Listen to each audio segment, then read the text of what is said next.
네, 같이 한번 합독할 까요? 시작. 아담이 그의 아내 하와 동침함에 하와가 임신하여 가인을 낳고 이르되 내가 여호와로 말미암아 득남하였다 하니라.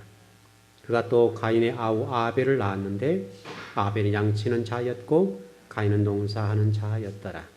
세월이 지난 후에 가인은 땅의 소산으로 제물을 삼아 여호와께 드렸고 아벨은 자기도 양의 첫 새끼와 그 기름으로 드렸으니 여호와께서 아벨과 그의 제물은 받으셨으나. 아멘.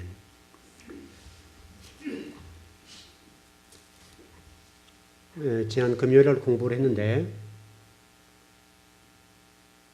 구약 성도들이 어떻게 구원받는가 정리되셨죠? 다 기억하시죠? 우리가 구약 성도들에 관해서 구원론을 얘기할 때 행위로 받는다 또는 율법을 받는다. 여러 가지 다양한 한국교회 의견이 있는데, 이래서 어떤 시대마다 구원받는 방법이 다르다면, 그것은 세대별 구원이잖아요. 그래서 이걸 세대주의자들이 얘기하는 거예요. 세대주의자들은 이단은 아니지만은 성경을 이렇게 시대로 끊어서 봐야 된다. 이런 신학적인 얘기죠. 신학적인 얘기인데, 신학은 견해가 있을 수 있습니다. 그들의 잘못은 아니고요. 그분들 나름대로 논리가 있을 겁니다. 그래서 구약을 볼 때에 구약 성도들은 행위로 또는 어떤 자기의 어떤 의라고 할까요? 공로 또는 율법 이런 것을 구원받는다고 얘기를 할 수 있습니다. 그것이 잘못됐다는 얘기가 아니에요, 여러분. 어떤 시대마다 어떤 신학자가 보는 견해는 다를 수가 있습니다. 다를 수가 있고요. 다만 그렇다고 한다면 우리가 이제 구원론이 일관되지 않다고 하는 문제성이 있죠. 왜냐하면 성경이라고 하는 것은 일관성이게 누구를 주제로 한다고 그랬죠? 예수 그리스도. 그렇죠? 구약은 그림자로서 오실 메시아에 관련되어서 또 신약은 오신 메시아의 실상으로서의 오신 메시아에 관해서 기록을 해놓았다 이거죠. 그렇게 정리하게 되면 성경이 일관되게 가야 되니까 그렇게 봤을 때 구약의 성도들이 어떻게 구원받는가라고 하는 것들이 한국교회가 아직 정립이 잘 되지 않았는데요. 이게 신학으로도 어떻든 제가 신학을 꽤 오래 했습니다. 꽤 오래 했는데 최소 4년, 8년, 한 9년 했나요? 신학을 9년 했어요. 많이 했죠. 신학을 9년을 했는데요. 9년 동안 신학을 하는 동안에 구약의 성도들이 예수님을 믿음으로 구원받는 얘기를 제가 못 배웠습니다. 그렇게 못 배웠어요. 그래서 저도 이제 여기 이 부분에 대해서 조심성이 있는 거죠. 왜냐하면 신학에서 저도 여러 공부를 하는 동안에 배우지를 못했기 때문에 좀 조심성은 있으나 성경을 공부해 보면서 나름대로 이렇게 판단하고 종합 정리하고 또 제가 여러분들에게 그렇게 가르치기까지는 수많은 검증을 해봤겠죠. 제 스스로도 검증을 해보고 이것이 맞다 했기 때문에 여러분 가르쳐 준 거라고요. 그러니까 구약의 성도들은 우리 갈보리산 골고다 언덕의 십자가를 중심으로 장차 오실 예수 그리스도 나사렛이라는 거기에 오셔서 십자가에서 골고다 언덕에서 십자가를 지시고 돌아가실 그 예수 그리스도 그 예수 그리스도를 믿음으로 구약 성도들이 구원을 받았고 저와 여러분들은 이미 오신 과거, 그러니까 구약은 미래의 문제죠. 구약은 미래에 오실 예수 그리스도, 신약의 성도, 지금 현재를 살아가고 있는 우리들에게는 과거에 오신 분이니까 과거죠. 과거 완료형이죠. 과거 완료형으로서 골고다 언당에서 십자가를 지시고 돌아가신 그 예수 그리스도. 그 예수 그리스도를 내가 구주와 주님으로 믿게 되면 구원을 받는다. 그래서 제가 성경을 여러분 제가 설명을 좀 드렸어요. 그래서 히브리서 11장의 내용에 보게 되면 여러분 그 1절, 2절에 보면 뭐라고 되어 있습니까? 한번 성경을 찾아보시죠. 기왕이니까. 공부하는 거니까. 히브리서 11장입니다.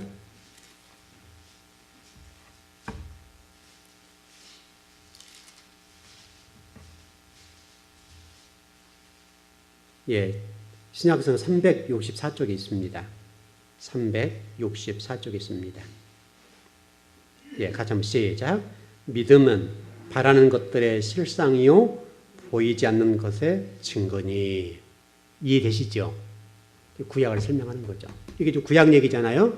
히브리서 11장 믿음장으로서 구약의 성도들 설명하는 부분이니까. 그래서 구약의 성도들은 오시지 않는 그 예수 그리스도, 장차 오실 그 예수 그리스도 안에서 그걸 바라보고 어떤 신앙 고백으로 믿었다. 그래 여러분 성경이 일관성이, 왜냐하면 우리가 이 땅에 존재하는 어떤 피조물들도 거룩하거나 흠이 없거나 십자가 뭐랄까요? 우리를 대신해서 그 죄를 사해 줄 만큼의 의로운 사람이 있어요, 없어요? 없지요. 없기 때문에 어떤 사람도 어떤 행위로도 그 의인이 된다고 하는 것은 있을 수가 없다. 그러니까 예수 그리스도가 그 모든 사람들의 구원의 조건이니까 구약의 성도들은 골고다 언덕에서 십자가를 지신 그 예수 그리스도, 장차 오실 예수 그리스도를 믿는 자들에 관해서는 구원의 문을 열어주셨고, 그래서 우리 요한복음 10장에서 공부를 읽었죠, 전번에. 요한복음 10장을 읽었을 때 예수님이 어떤 문이라고 그랬죠? 양의 문이다. 그래서 모든 사람들은 그 예수 그리스도를 통과해야만이 구원을 받는다. 여러분, 그 성경이 똑같잖아요. 그렇게 돼 있고, 성막을 여러분 지을 때도 동쪽에 문을 만든다 그랬죠.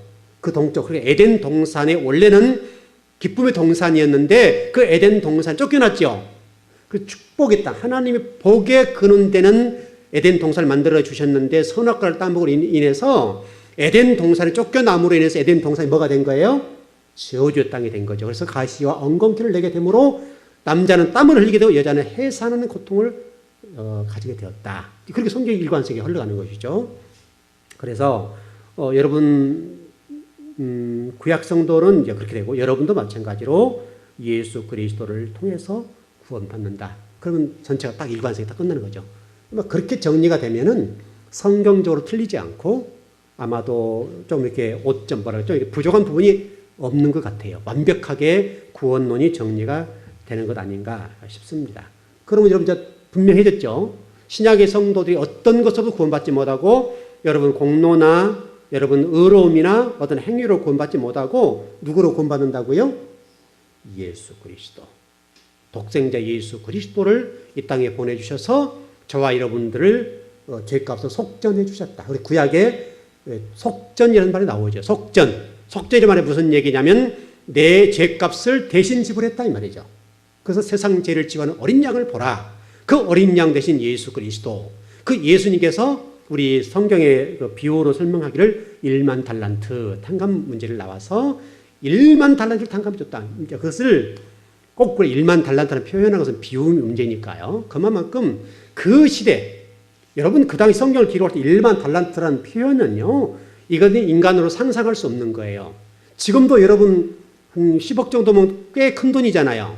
그 10억도 큰 돈이지만 이게 1만 달란트라는 것은 그 당시로는 7이 완전수잖아요. 그리고 만만이요. 그게 다윗은 만만이요. 사울은 천천히 그랬잖아요. 그와 같이 사울이 천천히고 다윗이 만만이라고 했다는 만이라고 하는 숫자는 그 당시 시대적인 상황으로 봤을 때는 더 이상 채울 게 없는 거예요.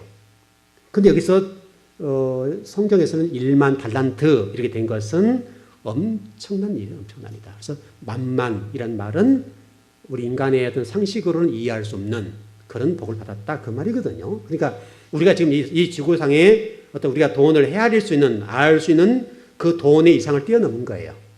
훨씬 뛰어넘는 것들을 속전해 주셨어요. 그게 여러분 십자가예요. 그 십자가가 우리의 이 죄값을 지불해 주어서 그래서 이 십자가가 그렇게 여러분과 저를 의롭게 만들어 주는 거예요. 그래서 여러분 그거 아셔야 돼요. 그렇게 되면 여러분이 어떤 사람들에 의해서 되는 것도 아니고 오직 예수 그리스도에 의해서 된 것이다. 그렇게 좀 정리했으면 좋겠습니다. 그래서 제가 오늘 이제 그 4장을 읽으면서 지금 그 아벨이 제사 드린 부분까지 읽었는데 여러분 아벨이 뭐로 제사를 드렸죠? 그 부분을 좀 공부해 보려고 그래요. 아벨이 뭐를 드렸습니까? 양의 첫 새끼. 그리고 첫 새끼를 잡아서 고기와 또 뭐를 드렸더라 그랬죠? 성경에 보니까 기름. 여러분 성경 기름이라고 있죠? 기름. 이게 성경 여러분 분명히 그렇게 돼 있죠? 사정 맞습니까? 그 기름으로 된 거 맞습니까? 기름으로 돼 있죠? 지금 사람들이 이해 못해 이거요. 기름이라는 표현을 지금은 안 먹는 시대죠. 맞죠? 근데 우리 강권사님 젊으셨을 때 기름이 귀했어요? 안 귀했어요? 귀했죠? 그 1년에 한 번 먹기도 힘들었어요. 맞죠?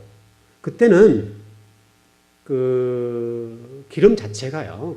고기 먹는 것은 그다음 문제고 기름 먹는다는 자체도 1년에 구정때 한 번 정도. 뭐 난주로 조금 세월이 지났어도 그 동네에서 돼지 잡고 이럴 때 있었거든요. 이제 그렇게 됐지만 뭐 1년 가야 기름 먹는 것이 어려울 때입니다. 지금 우리가 생각하는 기름 개념과는 아벨 시대는 지금으로서 수천 년 전 얘기잖아요. 수천 년 전 얘기인데 수천 년 전에 아벨이 기름을 드렸다 이 말은요. 우리가 지금 예를 들어서 황소 한 마리 드린 것보다 훨씬 값어치가 있는 거예요. 그래서 황소가 지금 얼마인지 모르겠는데 어떻든 좀 비쌀 때 700, 800 할 때 있잖아요. 그 한 마리 드린 값보다 훨씬 귀한 것을 드린 거예요. 지금은 이해 못하지만 지금은 뭐 이런 뭐 삼겹살 먹기도 하는데 기름 이런 다 제거하고 드시잖아요. 요즘 우리 집사님 오셨네. 돼지를 깐다 그러죠? 돼지 깔 때 그 앞에 기름 쫙 다 제거하죠.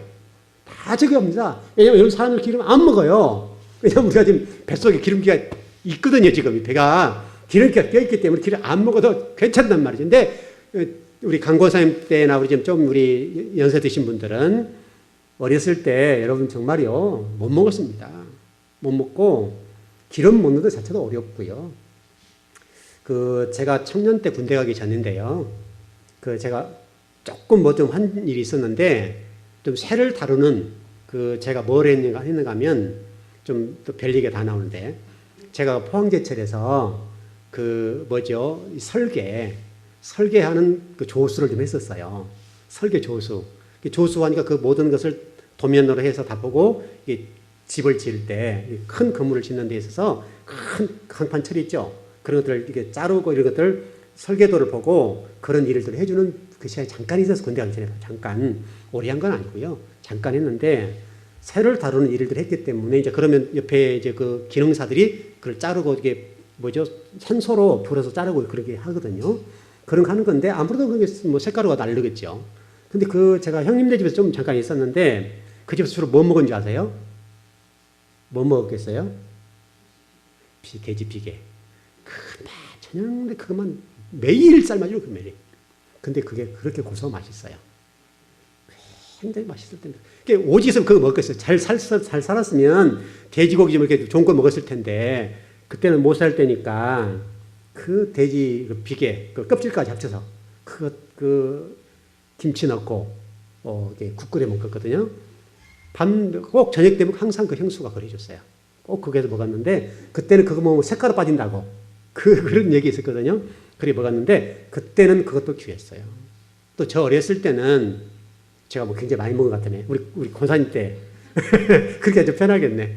우리 오권사님 때 같은 경우는 뭐 더 그랬죠. 그때만 해도 먹으려고 해도 제가 어렸을 때만 해도 제가 동네에서 나무 껍질 벗겨올 때가 있었거든요. 제가 그걸 기억해 지금도. 제가 어렸을 때 동네 사람들이 뒷동산에 가가지고 나무 껍질, 소나무 껍질 같은 거 벗겨오죠. 그 껍질 안에 하얀 게 있어요. 그 벗겨다 먹은 경우도 있어요. 자, 그거 좀 지금도 또렷하게 기억해요. 그때는 그렇게 못 살았어요. 근데 우리 오권사님 때는 뭐 저보다 연세가 많으시니까 말할 수 없죠. 그때 여러분 기름이라고 하는 것은 말할 수 없고 귀하다는 거예요. 귀하다. 아벨 때는요. 너무 귀한 거예요. 그러니까 여러분 보세요. 아벨이 첫 세기를 드렸다는 표현은 상징적으로 보게 되면 예수 그리스도. 요한복음 1장 29절에 보게 되면 세상 죄를 지어하는 저 어린 양을 보라. 이 예수 그리스도를 설명하는 것이고 또 기름과 함께 드렸다는 표현은 가장 귀한 것을 드렸다 이 말이에요. 가장 귀한 거. 그러니까 우리가 생각하는 것처럼 기름 드렸다 아무런 느낌 없을지 모르지만은 그때 당시 아벨 당시의 기름은요 엄청나게 귀한 거예요. 그때는 이 안에 기름기가 없잖아요. 없기 때문에 여러분 저희 아버지나 삼촌이 그때는 여러분 눈이 많이 왔었습니다. 제가 어렸을 때는 눈이 많이 왔는데 보면은 그때는 집에 사냥개가 있었죠. 사냥개가 있어서 꼭 아버지하고 이 작은 아비들이 산에 올라가세요. 겨울 되면. 그래가지고 노루, 다 공소시 지났죠. 이제 한 50년 다 돼가니까 공소시 지났겠죠. 노루 잡아다 먹고요. 그 다음에 토끼는 저도 잡았어요. 토끼는 저도 이게 철사로 해서 원삼 아시죠?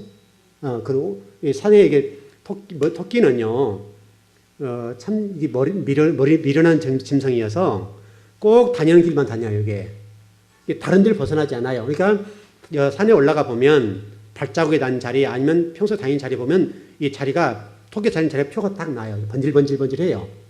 그 자리에 이렇게 해서 예를 갈대밭이 있죠. 그래서 쭉 이렇게 오게 만들어요.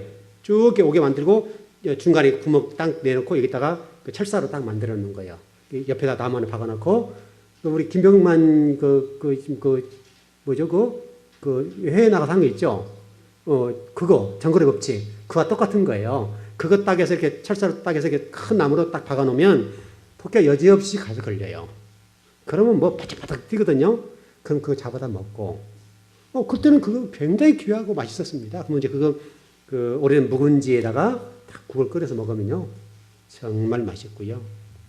또 어떤 경우는 게를 가지고 가면 그 토끼 굴이 있습니다. 토끼 굴에다가 불을 피웁니다. 그 불을 피우면 연기가 들어가는데 그 솔나무 가지 같은 거 해가지고 불을 피우면 그 안에 연기가 쑥 들어가거든요. 그러면 토끼가 튀어나와요. 그러면 그 토끼를 개가 물은 거예요. 그러면 토끼를 잡을 때 이 토끼는 위로는 잘 올라가거든요. 이 앞발이 기니까 밑으로 내려가면 쓰러져요. 그러면 개들이 그것을 밑으로 몰아붙이는 거예요. 그래서 잡아요. 아주 고래짝이라고 합니까? 아주 오래된 얘기 같은데, 근데 제가 다 그 경험한 거예요. 우리 서울 분들은 전혀 그런 것이 무엇이었나 할지 모르지만 제가 어렸을 때 그랬습니다. 지금 아벨이 기름을 드렸다는 것을 설명하다 보니까 왔는데, 여러분 이 당시 기름은 뭐 말할 거 없고, 지금이니까 이런 돼지 같은 거 껍질 같은 거 다 이렇게 버리지만 속 껍질도 안 버렸습니다. 절대 안 버립니다. 속 껍질 그대로. 그건 아주 귀한 겁니다. 그러셨습니까? 그랬죠. 그때는 속 껍질 먹는 것도 귀한 거였어요. 그 귀한 겁니다.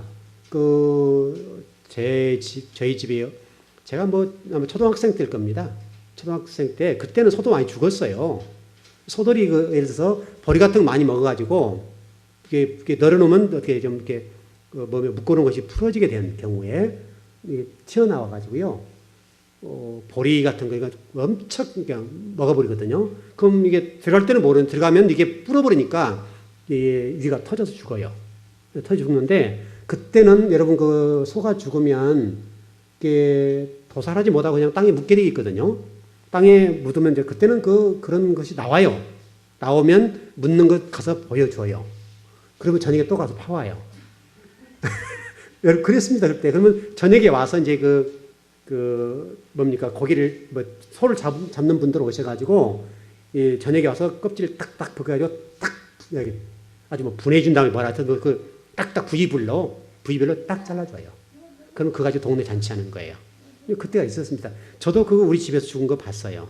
봤는데, 저녁에 가서 묻었다가, 저녁에 또 파왔어요. 그 저녁에 와서 밤에, 이제, 그때는 등이 없을 때니까, 호야 같은 거, 소나무 이런 거 해가지고 불 피워서 저녁 내 작업할 때 그 사람들 기가 막히게 작업하잖아요. 쫙 작업해, 쫙 정리해서 먹고 살았던 그런 기억이 납니다. 제가 한 몇백 살 먹은 것 같은데, 안 그럽니다. 제가 어렸을 때 그랬습니다. 제가 어렸을 때. 바로 이 아벨이 그렇게 귀한 것을 드렸다. 여러분, 그 얘기를 하려고 그러는 거예요. 아벨이 하나님 앞에 양의 첫 새끼와 기름을 드렸다는 말은 최상의 것을 드렸다. 그런 부분이고요. 또 특별히 여러분 여기서 한 가지 정리할 것은, 아벨이 양의 첫 새끼를 드렸기 때문에 구원받는 게 아니라고 그랬어요. 누구 때문에 구원받았다고 그랬죠? 예수 그리스도. 양의 첫 새끼를 드렸다는 표현을 잘 이해하셔야 되는데, 양의 첫 새끼는 구원받은 자의 결과예요. 이해되셨죠? 구원받은 사람이, 여러분 예를 들어서 여러분이 11조를 내시죠.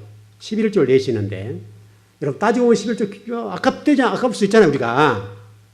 여러분 세상 사람들은 10에 10을 가지고 사는도 힘든데, 우리는 똑같은 월급 받으면 10에 9조로 산단 말이죠.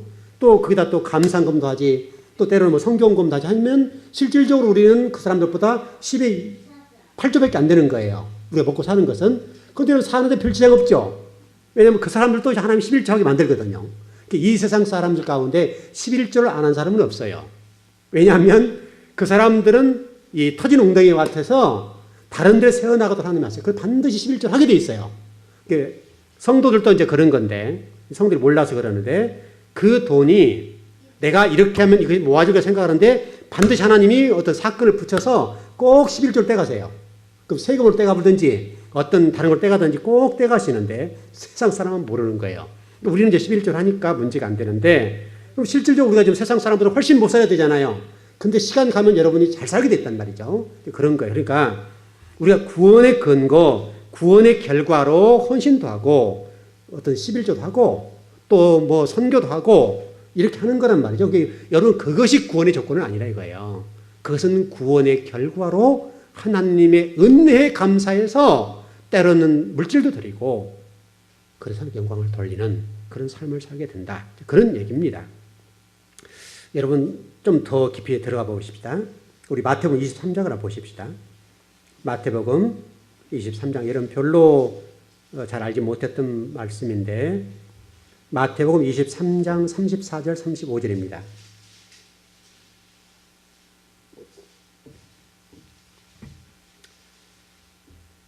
예. 23장 34절 35절. 자, 여러분 제가 천천히 읽어볼게요. 여러분 꼼꼼히 보세요. 그러므로 내가 너에게 선지자들과 지혜 있는 자들과 서기관들을 보내매 너희가 그 중에서 더러는 죽이거나 십자가에 못 박고 그 중에서 더러는 너희 회당에서 채찍질하고 이 동네에서 저 동네로 따라다니며 박해하리라. 그러므로 의인 아벨의 피로부터 성전과 제단 사이에서 너희가 죽인 사가랴입니까? 바랴가의 아들 사가랴의 피까지 땅 위에서 흘린 의로운 피가 다 너에게 돌아가리라. 한 가지 질문이요. 아벨은 여기서 신분이 무엇입니까? 신분. 그의 직분이 뭡니까? 아벨. 그렇죠. 이해되시나요? 여기서 지금 아벨을 마태복음에서는 아벨을 누구라고 얘기하는가 하면 선지자라고 얘기한다. 여러분 처음 보신 거죠? 아벨을 선지자라고 얘기한다. 그래서 여러분 여기 보니까 더러는 죽이거나 십자가에 못 박고 십자가에 못 박았다면 예수 그리스도 얘기하시는 거죠. 그렇게 됐고 여러분 그러므로 아벨의 피로부터서 성전과 제단 사이에서 너희가 죽인 바랴가의 아들 사가랴의 피까지 땅 위에서 흘린 의로운 피가 다 너에게 돌아가리라. 아벨이 누군가 하면 선지자였다 그 말이에요. 선지자. 다시 설명하면 예수 그리스도 대신에 상징적으로 먼저 이렇게 힘없이 죽는 한 사람의 선지자였다. 이해되셨습니까? 의문 없죠? 의문 없죠? 아벨을 여러분 선지자로 이해를 한다고 하는 것은 대단히 중요한 거예요. 왜냐하면 선지자, 우리 아담을 배울 때도 공부했었습니다. 이미 그것은 우리가 공부했던 건데 아담이 세 직분이 있다고 그랬죠. 뭡니까? 제사장, 왕, 선지자. 그런 이해되시죠? 그러니까 그렇게 되면. 그러니까 아벨이 선지자는 말이 그게 어렵지 않죠? 낯설지 않죠? 그런 게 됐다 이 말이죠. 그러나 여기서 선지자라고 하는 것은 성전과 성전 제단 사이에서 다시 설명하면 예수 그리스도의 피, 그를 설명하고 있다. 그를 얘기하고 있는 거예요. 그러니까 예수 그리스도가 이렇게 될 것이라고 하는 것을 아벨을 통해서 보여주는 거예요. 예수 그리스도 이 땅에 오셔서 어떻게 되실 것인가에 관해서 아벨을 통해서 선지자로서 그걸 보여준다. 여러분 그렇게 이해하시면 돼요. 그래서 지금 아벨은 우리가 생각한 것보다 훨씬 하나님께서는 귀한 자를 보셨다는 거예요. 귀한 자를 보시고 단순히 가인에서 첫 죽임을 당했다 이런 표현이 아니라 예수 그리스도의 십자가 지심에 관해서 먼저 선지자로서 그걸 보여주는 거예요. 선지자로서. 그래서 여러분 선지자라고 하는 것은 예수 그리스도를 보여주는 자죠. 하나님의 음성을 듣고 전해주는 자고 또 예수 그리스도를 믿으라고 전해주는 자가 되면 선지자입니다. 그게 바로 아벨이라고 하는 것을 여기 설명하고 있습니다. 그래서 예수 그리스도를 꼭 믿어야 된다고 하는 어떤 필연성에 관해서 아벨을 통해서 우리가 설명하고, 또 선지자를 통해서 우리의 죄의 문제에 관련되어서 예수 그리스도 아니고는 구원받을 수 없다는 사실을 우리에게 설명하고 있다. 여러분 정리되셨죠? 정리되셨습니다. 바로 이 일을 통해서 저와 여러분에게 좀 하나님 요구하신 것인데 그게 무엇인가 하면 바로 아벨과 같은 삶입니다. 예수 그리스도 하나님 나라를 위해서 저와 여러분이 그렇게 살아야 된다는 사실을 가르치는 거예요. 그래서 제가 여러분들 아마 이렇게 얘기했을 겁니다. 그동안 한국 교회가 성도들이 이렇게 설교했어요. 고지론. 성도들이 잘 돼서 이보시오, 내가 예수님 때문에 성공했습니다. 여러분 예수 믿으세요. 복음을 증거한다는 차원에서는 이해가 되는 부분이지만은, 그러나 고지론에 대해서 그렇게 설명하는 것이 꼭 기독교이냐 이거예요. 이 고지론은 예수님이 아니어도 가능해요. 유교도 가능하고 불교도 가능해요. 가능하죠? 맞죠? 불교도 가능해요. 불교 신자들도 고지로 올라가서 거기서 내가 이렇게 잘 됐다, 그러면 부처를 믿어라, 이렇게 할 수 있다는 말이죠. 그러니까 우리가 진리에 관련되어서는 참 도라고 하는 것은 그게 아니다 이거예요. 고지론이라고 하는 것이 우리가 듣기 좋고 복을 받으면 좋죠. 여러분 돈 싫어하는 사람 있습니까? 성공을 싫어하는 사람 누가 있습니까? 좋은 거예요. 그러나 그것이 꼭 우리의 구원의 조건은 아니라는 거예요. 그것이 꼭 우리가 예수 그리스도를 믿어서 나타나는 결과가 아니라는 거예요. 때로는 예수님을 잘 믿는 사람들도 어려울 수 있다는 거예요. 여러분 병도 걸릴 수가 있고요, 아플 수도 있고요, 또는 여러분들 물질적으로 어려움을 당할 수도 있고요. 인생을 살다 보면 때로 이뤄지는 우겨싸임을 당할 수도 있다 이 말이에요. 인생을 살다 보면. 그러니까 그것은 여러분의 구원의 조건은 아니라 이거예요. 그러니까 여러분들은 그리스도를 믿는다고 하는 것은 예수님이 걸으신 삶, 그 예수님이 걸으신 그 삶대로 사는 것이 그리스도인의 삶이라 이거예요. 이게 여러분 성경이 우리에게 가르쳐주고 있는 진짜예요, 진짜. 근데 우리는 너무나 가짜를 많이 배웠기 때문에 가짜가 진짜처럼 포장되어 있는 거예요. 여러분 잘 되지 말란 말이 아니에요. 여러분도 예수를 믿으면 잘 되셔야 됩니다. 여러분 잘 돼 하나님 나라를 위해서나 헌신하고 또 뭐 선교적인 측면에서도 멋지게 일하면 좋잖아요. 그것을 나쁘다는 얘기가 아니에요. 좋은 거예요, 좋은 거.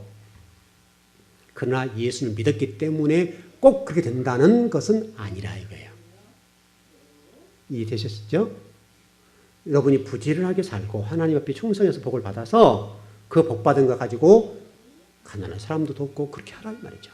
오늘 그 민혁이하고 어디 갔다 오다가 이제 제가 돈을 이렇게 좀, 지 아빠가 이제 경제관을 가르쳐가지고 돈을 밝히거든요.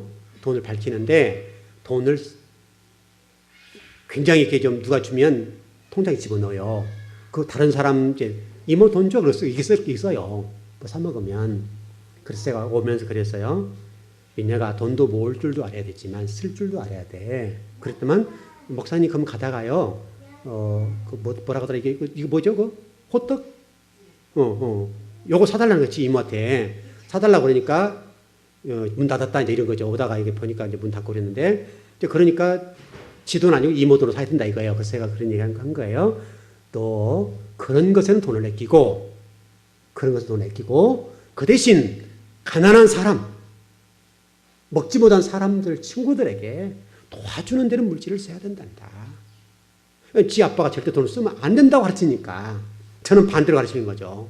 쓰기는 모으기는 모아야 돼. 쓸 줄도 알아야 된다. 여러분 그렇게 가르쳐야 돼요. 여러분 모은다고 하면 가르쳐주면 애들이요 절대 돈 쓸 줄 몰라요. 이게 다른 사람을 섬길지 몰라 본다고요. 그래서 얘가 좀 그런 영향을 좀 받아서 얘가 그러지 않았었거든요. 지 아빠가 얼마나 이게 돈 쓰는 걸 막 야단을 치고 그러는지 제가 돈 많이 모아졌어요. 지금 100 얼마 모아놨어요. 지금요 만 원씩 모아진 거의 한 20만 원 될 거예요, 지금요. 잘못 땅 한 평 된다니까요, 지금요. 시골 땅으로는 지금 3만 원짜리면 지금 한 40평 정도 사놨어요. 모아놨다고 지금. 그럼 이놈이 안 쓰는 거예요, 지금. 지 아빠 못 쓰게 하니까. 그리고 통장은 지 아빠 관리해요. 그럼 네 돈 아니구나, 내가 그랬죠. 그러면서 돈 쓸 줄 알아야 되는데, 헛된 돈을 쓰면 안 된다. 그냥 뭐 사먹고 이렇게 하는 거 맛들여서, 이런 거 한 것 같으면 꼭 뭐 떡볶이 사 먹고 그랬고 학교 갔다 오면 그럼 500원, 1000원씩 까먹는 거거든요. 그것도 큰 돈이잖아요. 그 돈도 모아놓으면 큰 돈이 되는데 이놈은 이제 그렇게 해서 지 이모한테 이게 달라가고 지 엄마 달라고 해서 사 먹고 오거든요. 그래서 제가 오늘 오면서 그런 얘기를 하는 거예요. 야, 민혁아, 돈을 모아야 되는데 모을 줄만 하면 안 돼. 그 대신 돈을 써야 되겠는데 돈을 써야 될 일은 여러분 아프리카에 있죠. 그런 가난한 아이들이랄지 또 힘들게 사는 분들이랄지 어려운 사람들을 써야 된단다. 그게 돈을 잘 쓰고 사는 방법이야. 잘 가르쳤죠? 여러분 지금 어렸을 때 이거 가르쳐야 된다 이거요. 근데 우리 부모들이 이걸 저축만 해서 가르쳐버리면요. 얘들은 나중에 다른 사람 절대 못 섬겨요. 그게 딱 가치관을 딱 갖춰버리면요. 섬길지 몰라요. 섬길지 모르고 성도 상원을 못 섬겨요. 냉장고 썩으면 버려도 절대 성도를 안 줘요. 맞지요? 목회자가 얻어먹으려고 그런 건 아닌데 그런 것이 중요해요, 여러분. 이런 거 잘 안 되면요. 참 성도들 입장 상관에도 안 좋은 거예요. 여러분들은 없을 때는 또 없는 대로 허리를 졸라매고 살지만은 있을 때는 성도를 이렇게 섬기고 가난한 사람 섬기고 이렇게 사는 사람이 잘 사는 사람이에요. 그러니까 언젠가 아마 제가 그 부분을 조금 다룰 건데 우리는 부자와 잘 산다는 개념을 혼돈해요. 가난하다는 것과 못 산다는 것을 혼돈하고 있는 거예요. 잘 산다는 것과 부자의 개념을 우리는 잘 이해를 못해요. 이 개념을 정리를 못하니까 돈이 없는 것을 못 산다고 얘기를 한다고. 돈이 없는 거를. 여러분 돈이 없는 것은 가난한 것이죠. 여러분 그래요 안 그래요? 돈이 없는 것은 가난할 뿐이지 잘못 사는 것은 아니에요. 저는 그러면 굉장히 잘못 살게요. 저는요 여러분 생각보다 훨씬 돈 없어요. 저는 저 호주머니 1년 12달 가봐야 1000원짜리 들어가기 힘들어요. 진짜요. 거기서 책 사기 바쁘고 책도 이제 뭐 카드로 사니까 사면 몇십만 원씩 한 번 사거든요. 몇십만 원에 한 번 사면 몇십만 원이에요. 사는데 그 외에 제가 호주머니에 지갑에요. 저는 지갑을 아예 안 갖고 다니는 사람이에요. 항상 뭐 집사람 같이 다니니까 그렇기도 하지만은 돈이 없어요. 저는요. 쓰고 살 게 없단 말이죠. 그럼 제가 굉장히 못 사는 거죠. 여러분 그건 아니에요. 여러분. 저는 가난하다는 생각을 해본 적이 없어요. 저는 굉장히 잘 산다고 생각해요. 잘 산다고. 저는 가난하다는 생각을 지금도 안 해요. 지금도 제가 호주머니 10원 없거든요. 좀 돈이 없을 뿐이지 가난하게 좀 살 뿐이지 못 사는 건 아니라고요. 우리 나중에 제가 그걸 좀 공부를 해볼게요. 여러분 제가 아마 언젠가 말씀 전할 기회가 있을 겁니다. 여러분들이 그러니까 여러분들이 돈이 없으면 나는 못 살아라고 하지 말고 나는 돈이 없어 이렇게 하자 이 말이죠. 아 그게 맞지요? 근데 왜 돈이 없는데 왜 나는 못 산다고 얘기해요? 못 산다고. 못 산다는 것과 가난하다는 것은 하늘과 땅의 문제예요. 저는 잘 살고 있는 거예요. 한 사람의 종으로 부름받아서 하루 종일 말씀을 공부하는 이 자리에 저를 인도함 받은 것은요. 복 중의 복이에요. 복 중의 복. 복 중의 복이에요. 많은 죄종들 계시지만은 그럼에도 불구하고 이 어려운 말씀을 연구하는 것이 훨씬 힘들거든요. 이게요. 이걸 순교를 해야 돼. 순교. 그래서 성경 공부하는 것이 순교다 그래요. 순교. 그 정도로 힘들어요. 공부하는 것이. 여러분 해보시면 알잖아요. 어려워요. 저도 힘들어요. 허리가요. 저도 이게 부러지도록 아파요. 그래서 저도 하루에 계속 운동하면서 허리 보강하고 운동을 하는데요. 그래도요. 허리가요. 이게 부러질 정도로 아파요. 그래서 제가 늘 뒤에다 파스 발라요. 여러분들 그 고통 모르잖아요. 그 책상이 아니면 항상 이렇게 딱 이렇게 앉지 못하잖아요. 이렇게 앉으려고 굉장히 노력하지만은 안 돼요, 잘. 그 최대한 제가 이렇게 허리를 반드시 펴고 하는데 그래도 공부를 하다 보면 허리가 이렇게 숙여진다고요. 근데 그게 장시간 가게 되면 굳어지는 거죠. 그러니까 허리가 아파요. 그러니까 제가 이 허리를 펴기 위해서 이 푸시업도 하루에 꽤 하거든요. 그리고 앉았다 일어서 이게 쪼그라뜨리라고 그러죠. 이거요, 제가요, 여러분보다 훨씬 많이 해요. 그래서 이 다리가요, 지금 50대 중반인데요. 아마 우리 웬만한 사람보다 튼튼해요. 돌처럼 단단해요. 꽤 단단하다고요. 왜냐하면 이게 굉장히 운동을 하기 때문에 하루에 제가 이게 보통 꽤 하거든요. 해보시면 알아요. 얼마나 힘든지 몰라요, 그거요. 힘든데 제가 그것을, 그냥 한번 딱 하려고 하면 120, 130개 하고요. 70개씩 2번 또는 3번씩 해요. 그러니까 이 장단지가 자꾸 굵어져요, 이게요. 자꾸 굵어져요. 근육이 생기니까 굵어지는데 탄탄해요. 한 집사님은 알 거야, 아마. 굉장히 탄탄해요. 그렇게 하면 되죠. 그렇게 해도 허리가 부러지게 아파요. 허리가 얼마나 아픈지 몰라요. 이게 정말 제가 이렇게 하루 종일 공부를 하다 보면 부러질 정도로 아파요. 정말 제가 일을 안 하잖아요. 지금 공부만 하는데 이 허리가 나만하질 않아요. 그게 공부한단 말이죠. 쉬운 일이 아니에요. 쉬운 일이 순교예요. 그래서 저는 잘 산다고 생각하는 거예요. 그 어려운 일을 공부하고 있기 때문에. 그러니까 여러분들은 잘 사셔야 돼요. 돈이 많고 적은 문제는 다른 문제인데 잘 살 수는 있잖아요. 그거는 잘할 수 있는 거예요. 그래서 저는 잘 살 수 있는 길을 선택한 거예요. 그렇게 가보십시다. 네. 좀 뛰어넘어서요.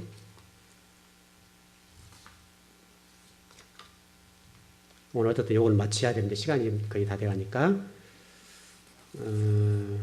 여러분 그 바리새인과 서기관들은 자기 의를 드러냈죠.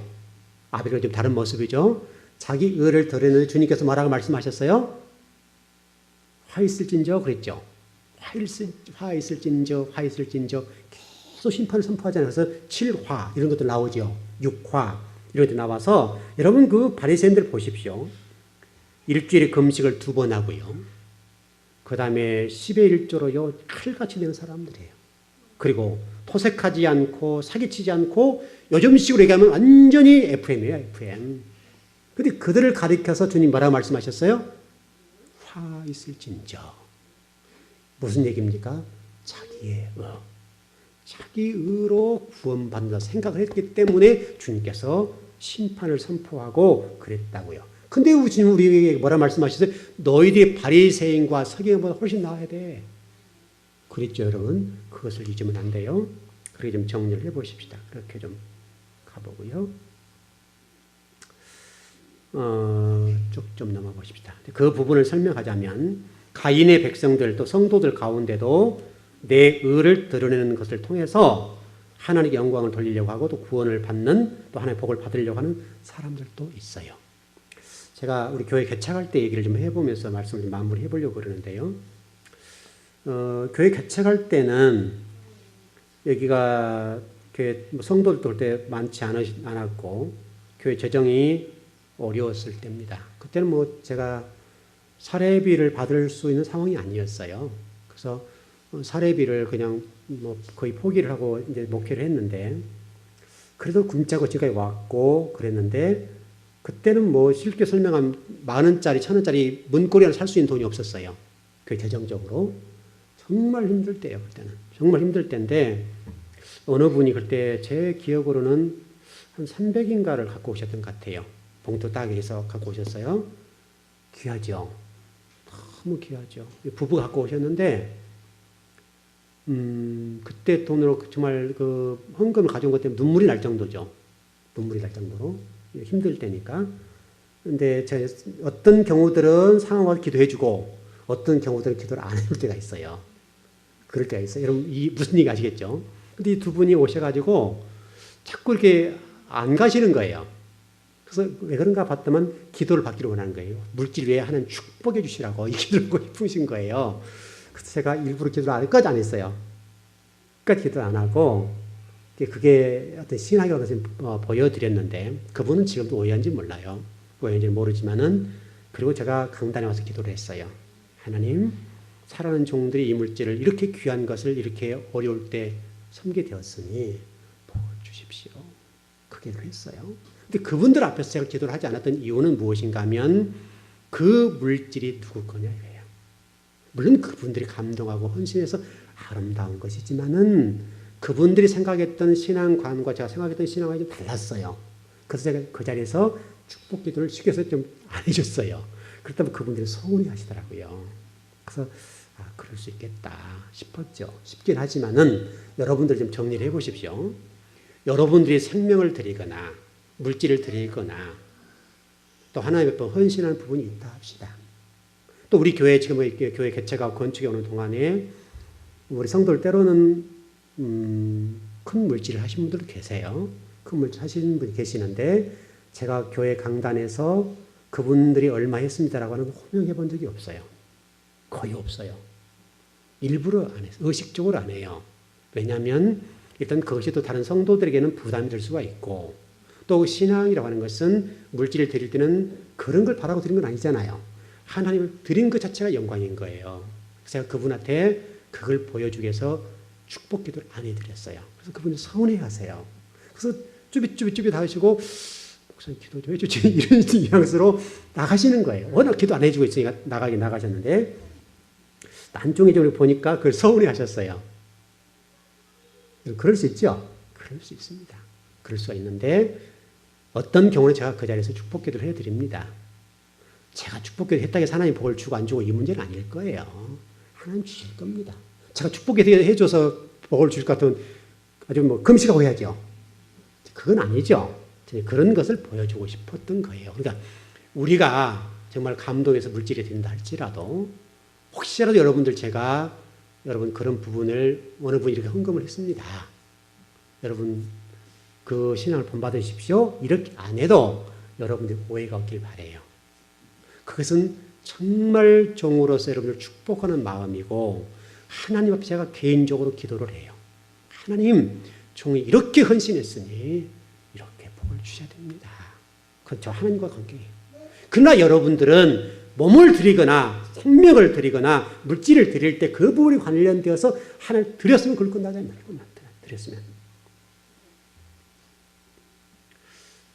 어떤 교도는 성물들을 하는 경우들도 있는데요.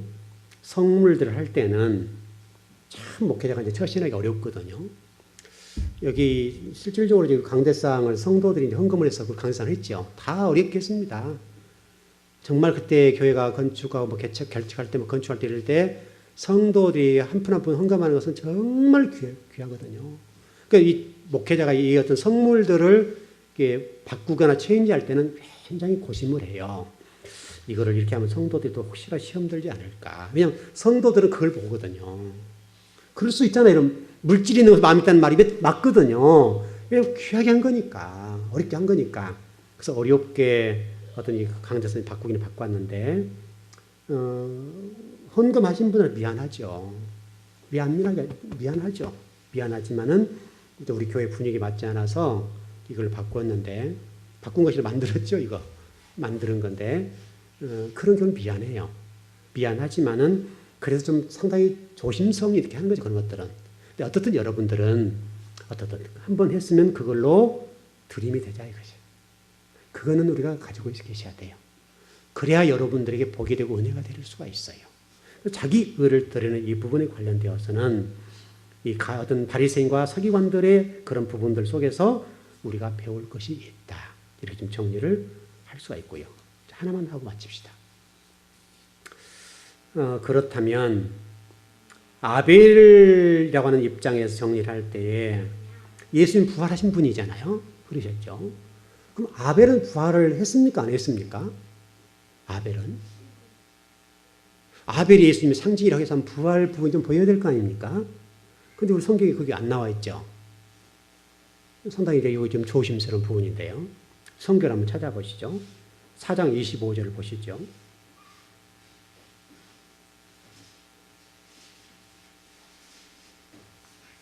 (4장 25절) 창세기 4장 25절입니다.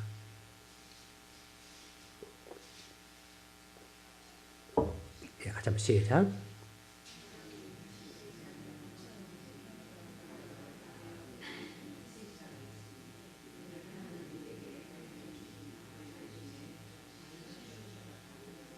네, 여기서 우리 주목할 단어는 아벨 대신에 이 단어입니다. 아벨 대신에.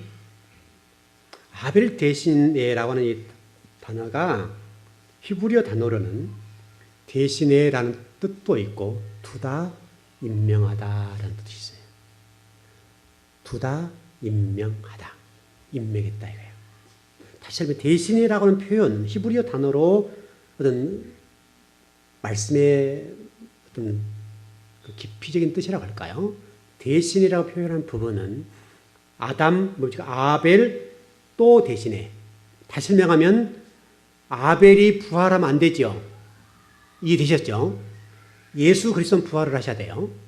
그러니까 아벨이 부활할 수가 없기 때문에 아벨 대신에 셋이 대신 셋 자리에 올라선 거예요. 좀 이해되셨습니까?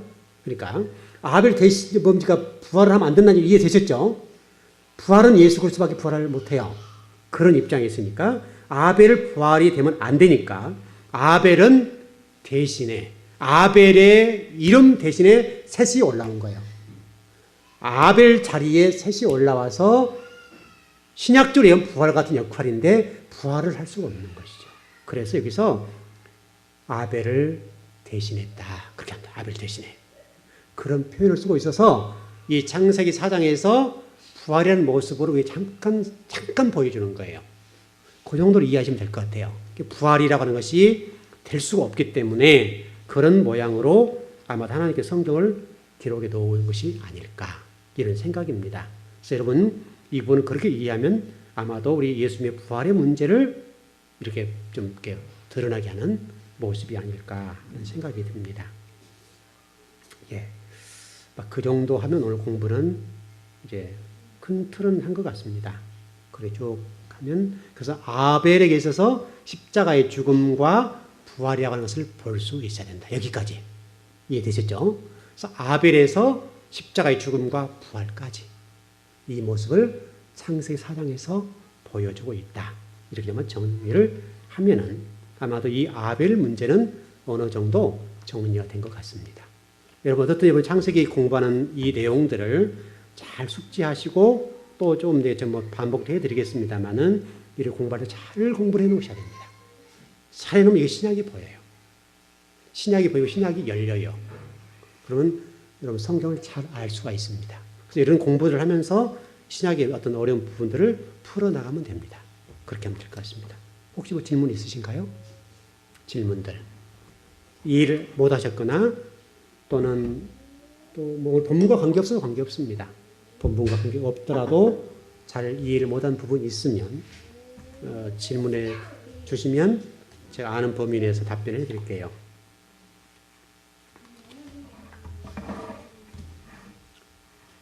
예, 오늘 4장까지 잘 이해하셨죠?